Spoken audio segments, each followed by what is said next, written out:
इसी जन्म में भगवत प्राप्ति हो जाए, कौन सा साधन के द्वारा हम भगवत प्राप्ति कर सकते हैं।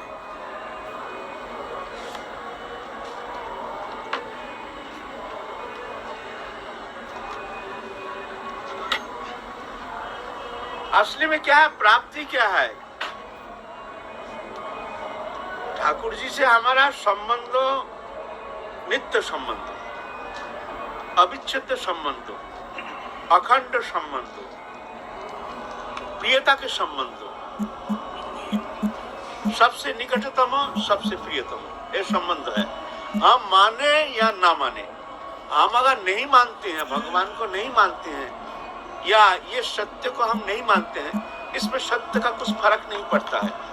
इसका मतलब ये नहीं हम नहीं मानते तो भगवान से हमारा संबंध नहीं है, नहीं रहेगा, नहीं हो सकता है। ये एक अज्ञता है, ऐसा होता नहीं है। ये हम नहीं मानते हैं लेकिन भगवान मानते हैं। भगवान ये संबंध को कभी ऐसा नहीं, भगवान कहते हैं जो वो हमको मानता नहीं है तो हमसे भी उसका कोई संबंध नहीं है। हम कह सकते हैं, भगवान कह नहीं सकते, भगवान कह नहीं सकते, सब जानते हैं।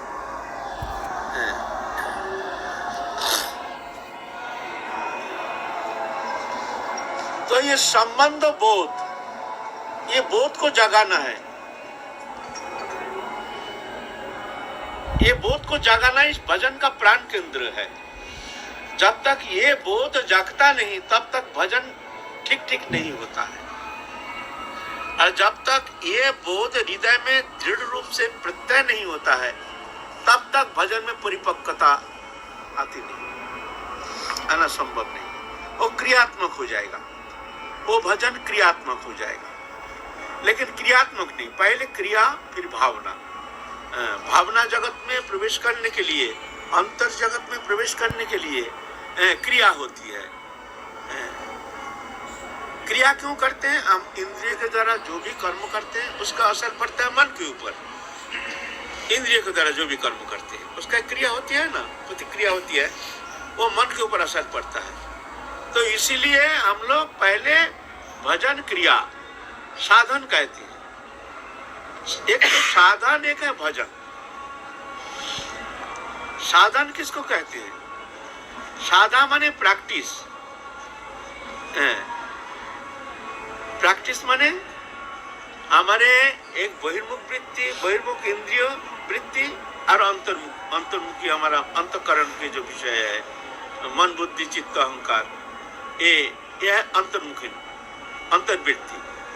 तो हमारे बहिर्मुख वृत्ति जो है ये मन के कारण ये हमारी इंद्रिय वृत्ति जो भागता है, जहां जहां मन वही हमारे इंद्रिय उस विषय प्राप्ति के लिए इंद्रिय चेष्टा होती है।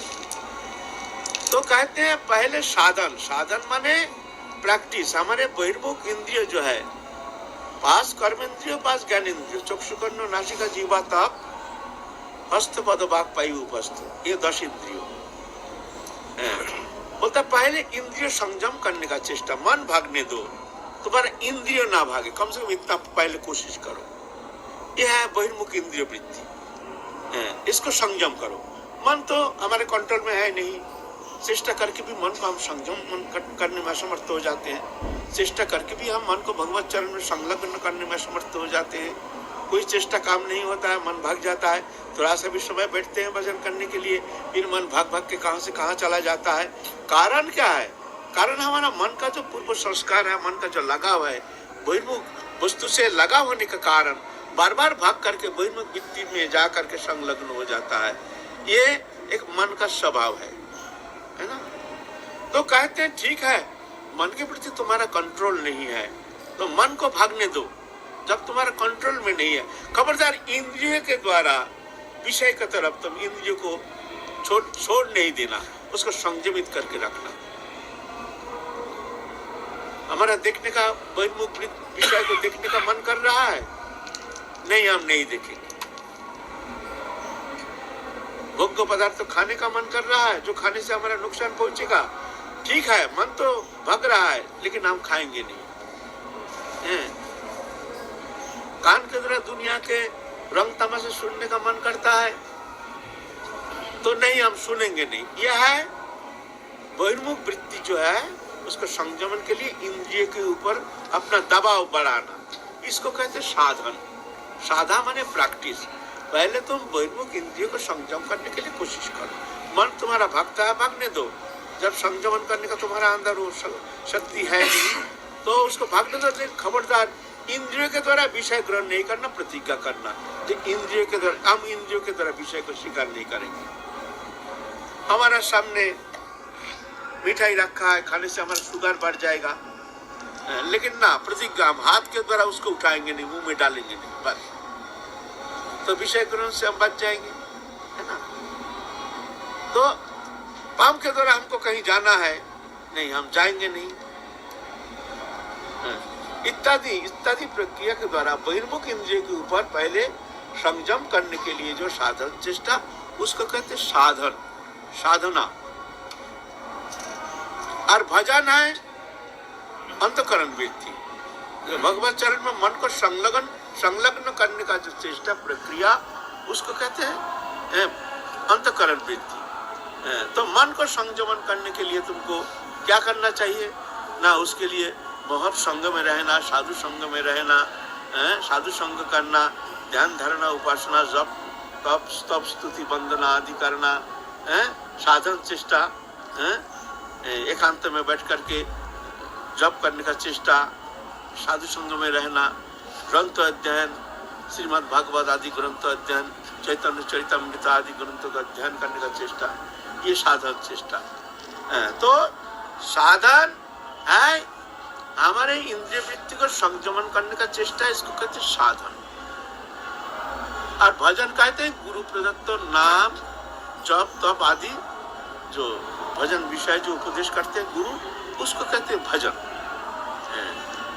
दोनों का संयोग होना चाहिए, साधन भी चाहिए, भजन भी चाहिए।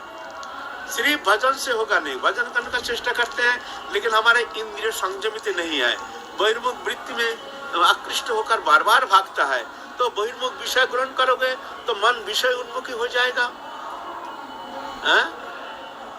तो इसीलिए साधन चाहिए, साधन भी चाहिए, साथ साथ भजन भी चाहिए। साधन करते हैं, इंद्रिय विषय से मन को निग्रह करने के लिए कोशिश करते हैं, इंद्रिय के द्वारा विषय स्वीकार करने में हम कोशिश करते हैं, लेकिन भजन करते नहीं है, जप तप करते नहीं है।